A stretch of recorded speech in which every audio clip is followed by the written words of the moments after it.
I'll never forget the first time I watched Brooklyn Nine-Nine. What looked like just another workplace comedy turned out to be one of the most consistently funny, surprisingly progressive shows on television. For 8 seasons, we laughed along with these detectives while also seeing them tackle real issues facing police today. Let's revisit the entire journey of the Nine-Nine, from Jake's immature pranks and Holt's stoicism to the team's growth into a true family that had to reckon with their role in a flawed system. Season 1. Brooklyn Nine-Nine opens with a major shift at the 99th precinct. The detectives, led by childish but talented Jake Peralta, meet their new captain, Raymond Holt. Unlike their previous leaders, Holt is serious, stoic, and determined to whip the precinct into shape. As an openly gay black man who fought discrimination his entire career, Holt brings discipline the team desperately needs. Jake immediately clashes with Holt's by-the-book approach. His solving cases through hunches and disregard for paperwork drives Holt crazy, while Holt's rigidity frustrates Jake. Their dynamic sets up the show's central tension. Can these two very different men find common ground? Jake's colleague Amy Santiago worships the ground Holt walks on, desperate for his approval. Her binders, organization skills, and rule-following nature make her Holt's ideal detective, but create plenty of comedic friction with Jake. This leads to their first major storyline when Jake bets Amy he can make more arrests than her, with the loser doing the winner's bidding. Jake wins and takes Amy on the worst date ever, which gets cut short when Holt sends them on a stakeout. The rest of the precinct is just as colorful. Charles Boyle, Jake's best friend and food enthusiast, brings uncomfortable levels of enthusiasm to everything, especially his hopeless crush on the intimidating Rosa Diaz. Rosa herself is a mystery, revealing almost nothing about her personal life while terrifying everyone with her intensity. Sergeant Terry Jeffords, despite his intimidating physique, struggles with field work after developing anxiety about leaving his twin daughters fatherless. Gina Linetti, Holt's civilian assistant, spends more time on her phone than working, but somehow knows everything about everyone. And in the background, aging detectives Hitchcock and Scully mostly eat, sleep, and occasionally solve a case through dumb luck. The first season establishes the show's formula,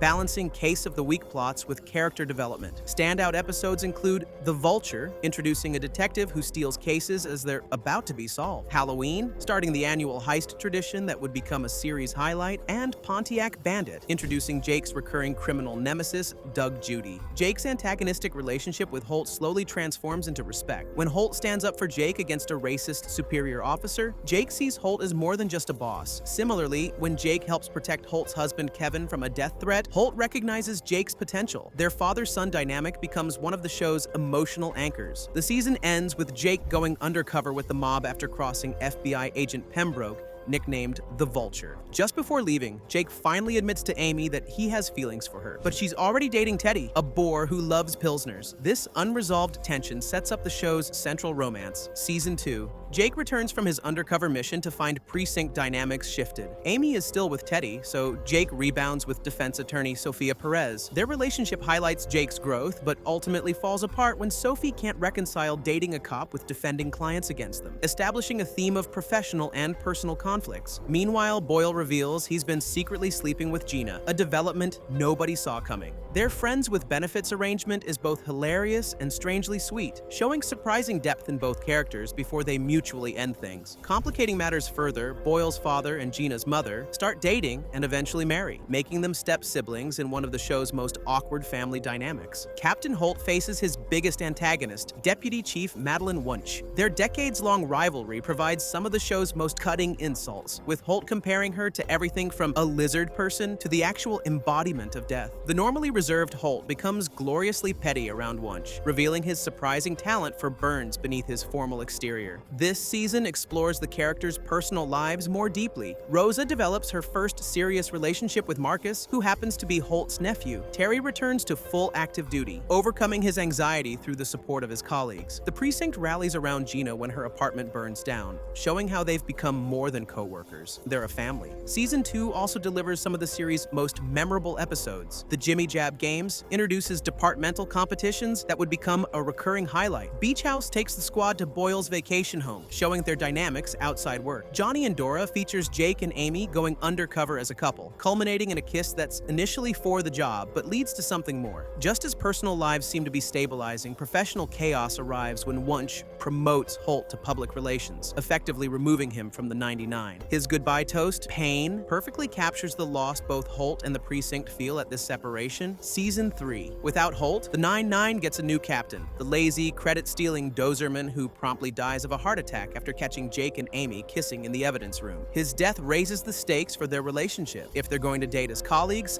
they need to figure out how to make it work professionally. Jake and Amy navigate the early awkwardness of dating while working together, establishing ground rules that show their maturity. Their relationship becomes one of the show's strengths, a healthy partnership based on mutual respect rather than the will they won't they drama common in sitcoms. The precinct endures a parade of temporary captains, each worse than the last. The Vulture returns, implementing petty rules solely to torture the squad. Captain Dunning barely shows up, leaving the precinct in chaos. Worst of all is the return of the incompetent CJ, whose mismanagement puts everyone's careers at risk. These leadership changes highlight how much the squad had come to rely on Holt's guidance. Meanwhile, the characters' personal lives continue evolving. Terry passes the lieutenant's exam, though budget constraints prevent his promotion. Boyle meets Genevieve, who shares his bizarre food enthusiasms and becomes his soulmate. Rosa breaks up with Marcus and eventually meets Adrian Pimento, an unstable former undercover detective whose bizarre, intense personality somehow matches perfectly with Rosa's. Their whirlwind romance leads to a quick engagement, showing Rosa's surprising capacity for emotional vulnerability. The season's major arc involves a mob boss threatening Pimento's life, forcing him into hiding. The 9-9 works to bring down crime boss Jimmy the Butcher Figgies, showcasing their skills as a cohesive unit. Their investigation leads to a shocking betrayal by FBI agent Bob Anderson, Holt's longtime friend. Though they capture most of Figgis's organization, Figgis himself threatens Jake and Holt,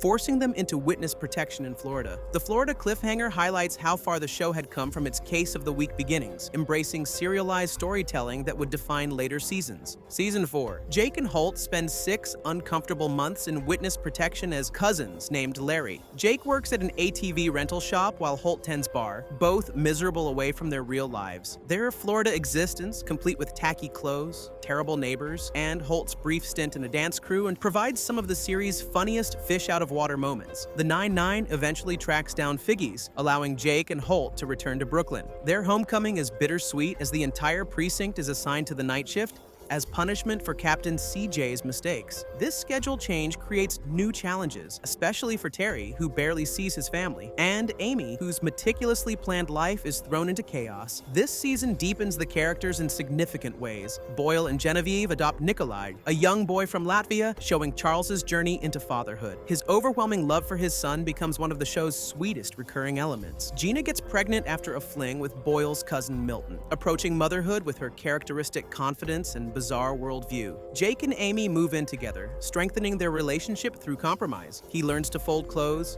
She tolerates his childhood toys. The 4th season introduces one of the show's best recurring characters, Adrian Pimento, played with unhinged intensity by Jason Mantzoukas. His PTSD from years undercover, strange habits, sleeping with knives, and passionate relationship with Rosa add unpredictable energy to the precinct. One of the most memorable storylines involves Jake and Rosa being framed for bank robbery by corrupt Lieutenant Hawkins. Despite the entire squad's efforts to clear their names, the season ends with their conviction and sentencing to 15 years in prison, the show's darkest cliffhanger yet. Season 5. Jake and Rosa face the harsh realities of prison. Jake navigates protective custody by aligning with a cannibal cellmate named Caleb, using his detective skills to survive prison politics. Rosa, meanwhile, uses her intimidating personality to command respect in general population. These episodes don't shy away from the brutal realities of incarceration while still finding comedic moments. Captain Holt makes a deal with criminal Seamus Murphy to free them, creating complications the team must resolve throughout the season.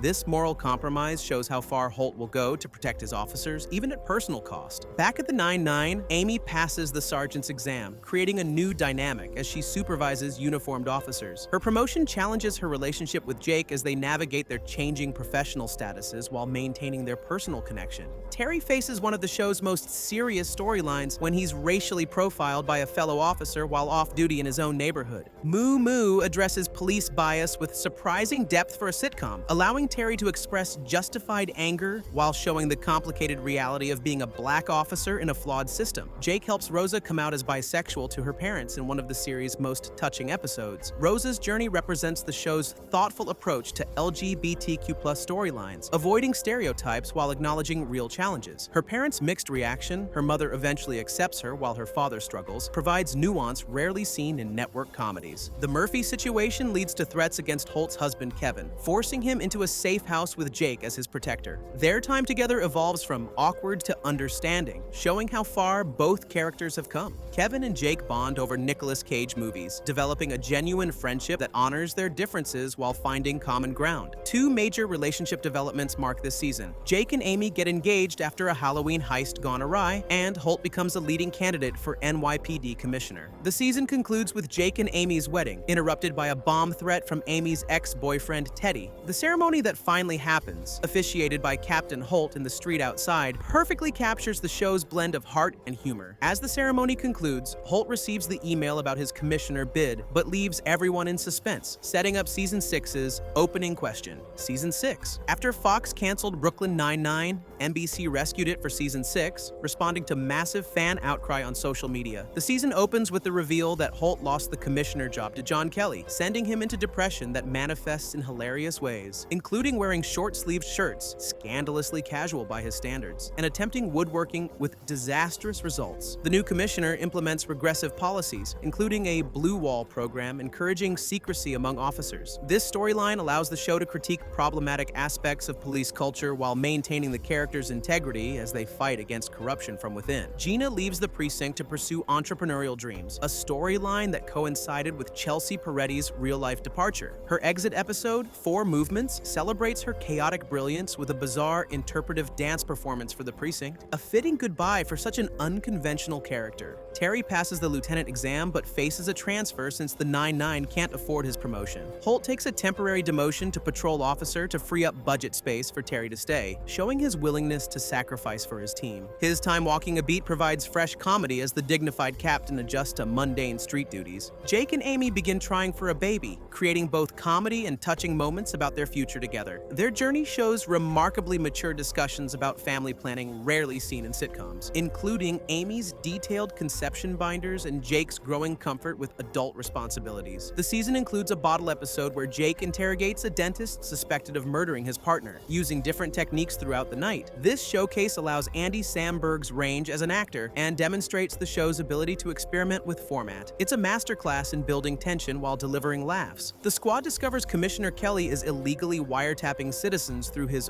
Blue Wall program. To bring him down, they form an unlikely alliance with Holt's enemies, including Wunsch, who becomes the acting commissioner and restores Holt to captain. This victory shows how the 9-9's moral compass guides them, even when it means working with adversaries. Season 7. With Wunsch as acting commissioner, Holt adjusts to being back as captain. He's assigned a uniformed partner, Debbie Fogel, who initially seems innocent but eventually steals drugs and weapons from evidence. The 9-9 stops her without seriously derailing her life, showing their growing understanding of proportional justice and rehabilitation over punishment. Jake and Amy continue trying for a baby, dealing with the stress of potential infertility. Their storyline resonated with many viewers facing similar struggles, particularly in Trying, where their mounting frustration leads to one of the show's most realistically emotional moments. Meanwhile, Rosa ends another relationship, and Boyle becomes invested in a food truck competition that highlights his passion for cuisine. The most shocking moment comes when Wunsch dies, leaving Holt genuinely grieving despite their rivalry. In Ding Dong, Holt's initial celebration gives way to the realization that her competition pushed him to be better.